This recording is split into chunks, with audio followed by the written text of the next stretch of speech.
Hey, a little better. Okay. Transition's getting a little Ah, better. you figuring it out. You Still, figuring it out, Parker. still rough, still rough. But Clinton Yates and Greg Bergman, I find it kind of hard to be exciting this morning introducing you guys, so I'm sorry. How's it going? We always got to have energy, Parker. No matter what, we're on a YouTube stream. We are talking about something that is very important to all of us. You got to have energy, whether you're angry about it or not. That's a good point. I mean, I brought the Orange Crush. I hope that gives some energy. The Sunday swagger, you know? Looks good. Looks good. How you feeling, Clinton? Are you in a I'm good great. mood? You're the Dodgers fan here. I'm fine. Yeah. Yeah. All I do is show up and watch. I tried to tell you what was going to happen happened. So Nah. you can go ahead and tell me about what your experience was like All watching right. this game We'll do it yesterday. in a I'll tell you second. mine. Yeah, let's go. We'll do it in a second. All right, Parker, go ahead with LAX. That's right. We'll get to that in a minute. But first, Blue Review, as always, is presented by LAX at Los Angeles International Airport. Career. Oh, goodness gracious. Look at me going.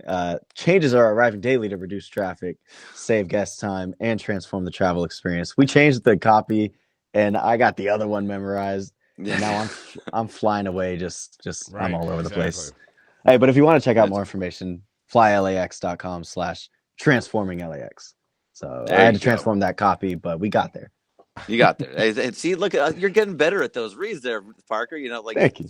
mixing stuff in on that. I like There's it. Yeah. there's a dog outside of my apartment door that will not shut up, and Bring it it is in. Let's say driving hi. me insane right now. Just go ahead. So if you can hear that, I apologize, but like it is incessant. That's why I keep looking over there. Anyway, go ahead. Is it one of I those did. ankle biters? Yes, and Oh I'm like, gosh. where is this dog? Like I can hear No, this dog has been barking for 10 minutes, and I'm there's like, two. what's going There's on?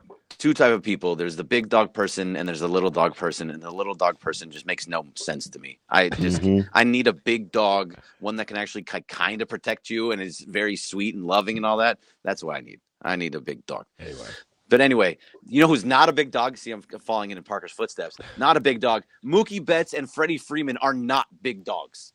They are not coming into the postseason the way that they need to be coming in. They are, I think, a combined 1 of 13 between the two of them in these two games. It's an absolute disaster. It's a travesty to be one of the two best hitters in all of baseball. Both of them had career years essentially, and are coming in here and doing absolutely nothing. Runners on base, grounding out up the middle. Runners on base, letting a pitch drop down for strike three, looking. Freddie Freeman watched a pitch looking. What I'm seeing here, and I know everyone gets down on Dave Roberts and all that. Dave Roberts did absolutely nothing wrong yesterday. He didn't push one button that was like, that was a really bad decision. I mean, the Colton Wong versus Miguel Rojas, we can argue back and forth, but whatever. That he went by a certain thing that didn't change the game. Maybe it could have helped it a little bit, but who knows what Rojas does in that situation because he's not one of your top hitters. Anyway, mm, but he did absolutely nothing that was wrong. The fact of the matter is, this game and this series comes down to two people. It comes down to Mookie Betts and it comes down to Freddie Freeman not coming in and not getting clutch hits because they could have won that game. Yes, the pitching has been bad. Obviously Bobby Miller was just an absolute travesty. But those two, the stars of your team, the highest paid players on your team, need to come through in a playoff scenario like that, Clinton, and they did not, and they have not at all, and really they haven't done it since they've been here. yeah, that's not what's going to win you a World Series either way. Is two guys at the top, and I think that we're now officially at the point where the Dodgers have to look at who they are as a franchise in terms of the larger approach to what actually goes on. We mentioned this earlier in the year, which is that we're at what 10 division titles, 11. What's Yeah, the 10 number? of 11 years. 10 Yep, of 10 11 of 11 years, and years. there's one ring. And so at this point, there's something really to be said about the attitude I think that the front office takes. And this in turn also has a lot to do with the fans in terms of the reality of what you're looking at, which is this team is not very good at putting together squads that know how to win the World Series. And, there's always this kind of way to equivocate between, oh, but they do this. So then you can't sort of get mad at them for that. And the question becomes, well, how are you actually building your team? And at this point, one of the things the Dodgers did early on, excuse me, in the last 10 years was that the guys that were on their team at the top level were guys that they drafted and guys that they had developed and guys that they had put through their system.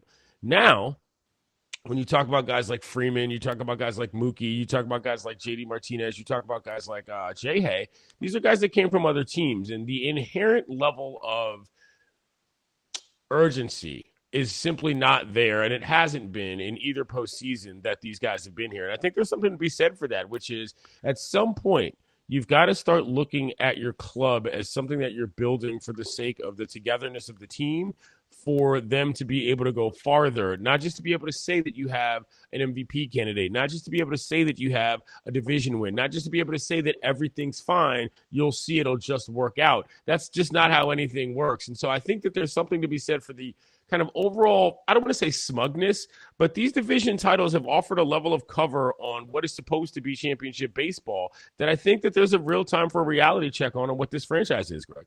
Yeah, and I think there's a lot of that's true. This team is built for 162 games, and you need to be built for 162 games. You need to get to 100 wins. You need to win the divisions. I mean, you don't. No, you don't anymore, because the way that we talked about it a little bit yesterday. The way that they switched everything with the wild card and all that, you don't need to win the division more. You just need to be one of the top 6 teams that get into the playoffs. That's it.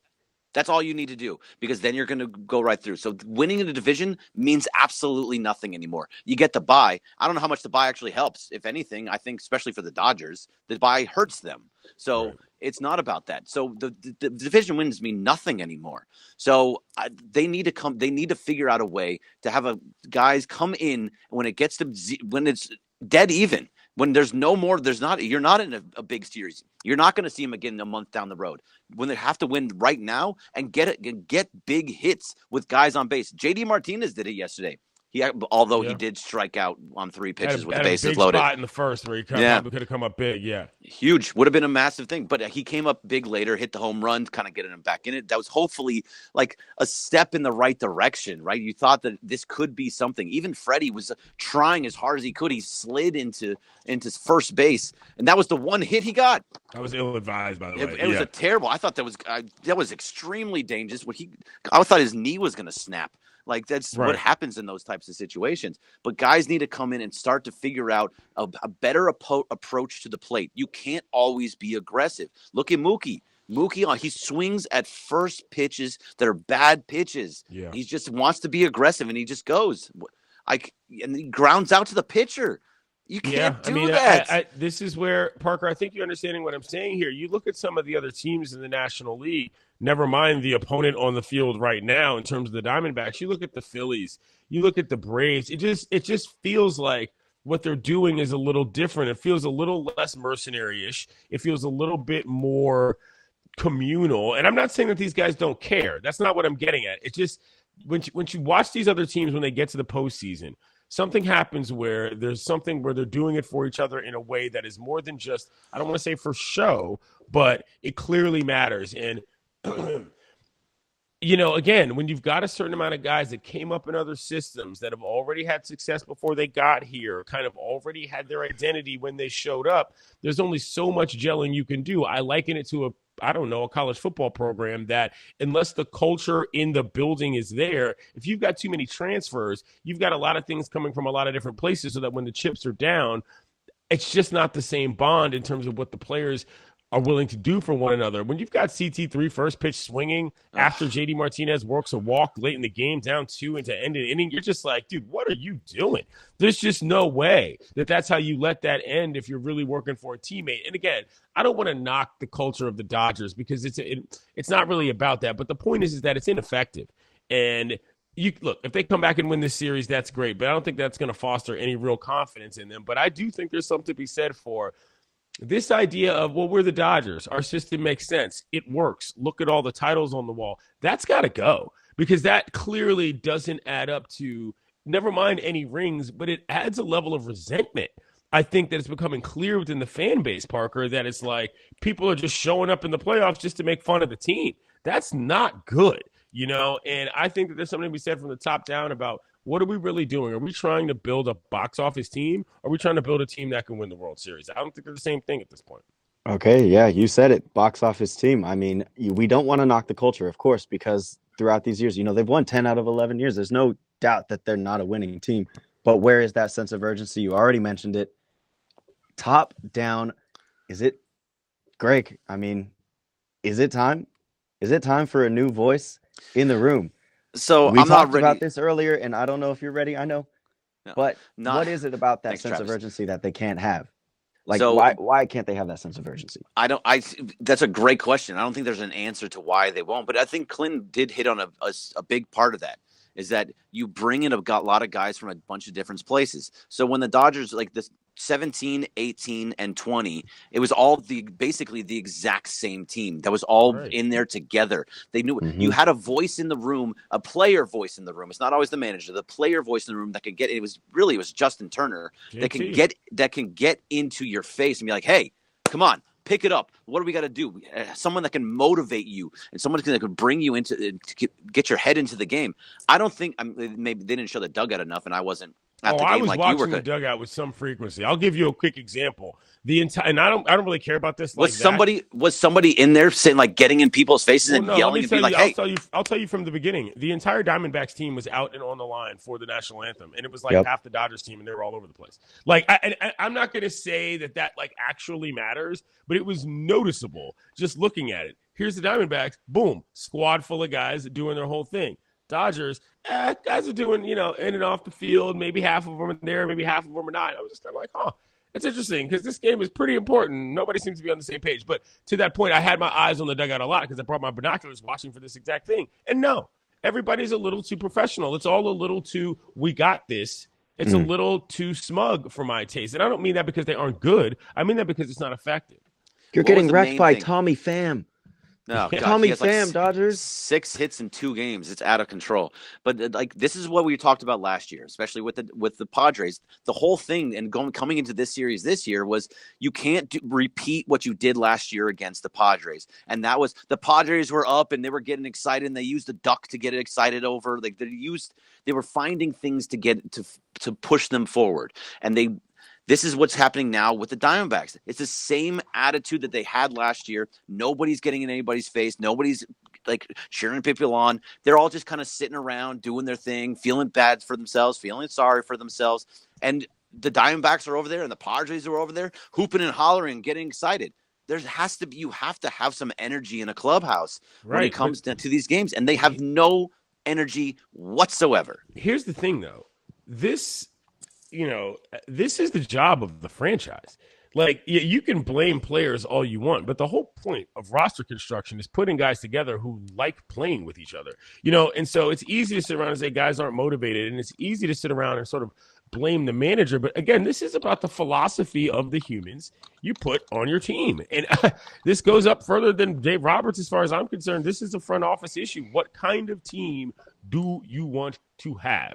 And again, I think that this Dodgers franchise takes a little too much pride in certain parts of their operation just to be able to say, hey, we turned this guy around, or hey, look at our pitching prospects. Hey, look at how many awards we have on the wall. But at the same time, when it comes back to it, do these guys really want to play for each other? And when the chips are down, are they going to be able to do the little things? The Diamondbacks came out in that game bunting twice in a row in the first inning to advance runners. You never see that from this Dodgers team. You don't see that kind of stuff. Yeah, they play for each other. Of course, they're teammates. But when it really matters, and there's situations in which guys got to get out of character to do things that they don't normally do, it just doesn't happen. And that's where you start to wonder, it's not even about any specific guy, but like, what are you really thinking about when you put together a squad in terms of the baseball minds versus the analytical minds? And this is where these things mesh together. You got to know your guys in order to be able to create the best mix. And it's not always just the guys that have, the stats that appeal to your strategy. It's about a little bit more than that. And that's where I think a change in voice, sure, it has something to do with the manager, but I think it's a little deeper than that as far as what the Dodgers do, who they think they are, and how they approach this whole thing. Yeah, one of the Dodgers' approach for most of this time, these 10 out of 11 years, has always been, there's a certain DNA that they have to them, where they come out there and they're going to take pitches and they are going to work your pitchers and they're going to get into the pitch count very, very early, and they want that pitcher out by the 4th inning, 5th inning. They don't want them going deep into games. Yeah. Both pitchers, Merrill Kelly and Zach Gallen, both went to at least the 6th inning. Like they're not being patient. They're not seeing a lot. They're not seeing, and it starts at the top. I'm sorry. There's so many times. There's a lot of things. Outman had a bad at bat where he swung at a terrible pitch that he shouldn't have swung at with the bases loaded. Absolutely. But he's a rookie. I kind of understand it.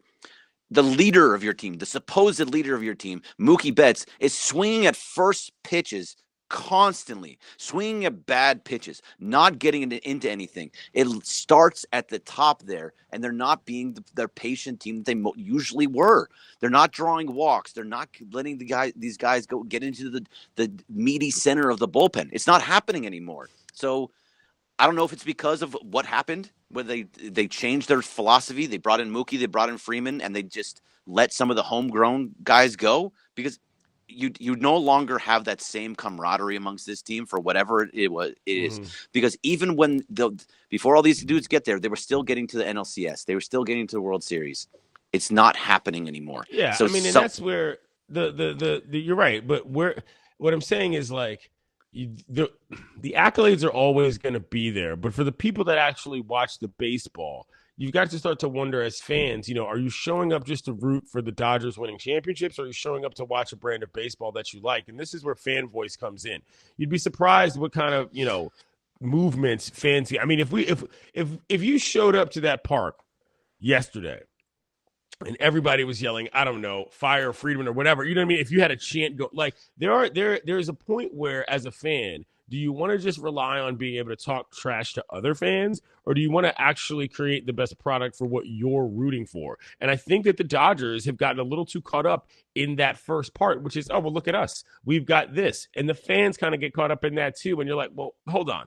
You know what I mean? And you're too busy thinking about what you've got compared to somebody else versus what you can be. I feel like they've been on that hamster wheel for a while now. And you just sort of think to yourself, look at all the teams that make runs. They don't look anything like your team. Why would you still be continuing to use this model and this sort of clone DNA effect when that obviously doesn't really add up to much? You know what I'm saying? Like, and so at some point you've got to take stock of, is this the kind of baseball team that we want? And I think that at this point, a lot of Dodgers fans would probably say no. You'd take a 75, 85, 90 win season if you felt that you had a shot, and it's 75, I'm being low, but I'm saying, like, if you felt that you had a team that had a little bit more grit and a little bit more bite and was willing to go a little farther for each other rather than just say, well, I am who I am. Obviously, that's why I'm here. That's not working at this point. So that was something that I actually felt like this team was going to be that team this year. They were not supposed to win the division. The Padres were supposed to win the division. You're still talking about that. This is what I'm saying. I'm not comparing them to the Padres. I'm saying for the Dodgers, this season was supposed to be that year. They were supposed to win 90 games. They were typically an ordinary team. They were supposed to be a wild card team. And how it all worked out, they ended up winning 100 games and then everything, they kind of felt like, okay, look, we did it again. We won the division again. We won 100 games again. We can come in here. This is just how good we are. They were supposed to have that chip on their shoulder coming in, and they're not. It just didn't happen because of how the season played out. And I'm actually agreeing with you, Clint. No, I get it. I just feel like the constant comparisons to other teams is where the psychology of this squad gets caught up a lot. And that's all I'm saying, is that, like, it shouldn't matter where somebody else is going to finish. And I think of, I hate to say it, the hated ones, that team is a team where when they make the playoffs, they're probably going to make the World Series. You know what I'm saying? And, like, the Dodgers, you've got to decide, are you one of those teams where you rather talk about how often you're there compared to everybody else, or would you rather simply be a baseball team until you've got a group that you know is going to be something and then make the best run? I think they're a little too caught up in a column A, and it just doesn't ring as fun as people think it does when it comes time to put the chips on the table. It's something to talk about all year, which makes people feel better. But at the end of the year, it means literally nothing. And I feel bad. You know what I'm saying? Like, it's not that it's anybody's being deceived, but it's like, it might be time to change a couple more things than just the manager in this situation. Yeah, no. If you're talking about changing Friedman, it's going to be difficult to do that, as he is built. I mean, in terms of his strategy towards baseball, you know what I mean? Sure. Because whatever's happening is simply not what you think it is. Completely fair. Yeah. But he changing some strategy, I'm all for that. But I'm not sure what else you can do. I mean, they bring in the best players. They built up a farm system where they have guys like Bobby Miller and Emmett Sheehan and Ryan Pepio and all these other guys in the pitching staff. They're just not bringing them up through an Outman even. That's all homegrown. Like, it's still, they have some of that stuff. So it just needs to figure out what the balance really has to be. Yeah. And they need a chip on their shoulder. They need to come in with some fire when they come into games. And we'll see what it is that happens next tomorrow. I'm terrified of Lance Lynn starting a game but because it's baseball, he's most likely going to go 8 innings, give 1 run and 2 hits. Launch Yeah. pad Lance. He is that way, but because it's By the way, baseball, this was yesterday's towel. Sorry, quickly. That's a good one. Another positive. It's not as good as the one before, but The other one was better. But all my right, we'll talk about. Hold on. I got to show my scorebook. Hold on. I know Parker likes to see that. Thank you. Here you go. And while you show that, we will be back tomorrow. The Blue Review. We got one more day before. That is beautiful, CY. Thank you. Although the outcome wasn't beautiful, but we got another day to prepare, and you guys will hear us react. I got one thing to say, and this is to Mookie. How can you master all elements of baseball this year, almost win MVP, and then when the world needed you most, you vanished? I feel for just you, like Brad. Avatar: The Last Airbender. Guys, we'll be back tomorrow. Avatar: The Last Airbender. Wait, for those who know, they know. Okay. Yeah. Okay. Right. I don't. It's not me. Right. This one time at Man Camp. All right. I'll see you guys later. Yeah. Thank you, LA.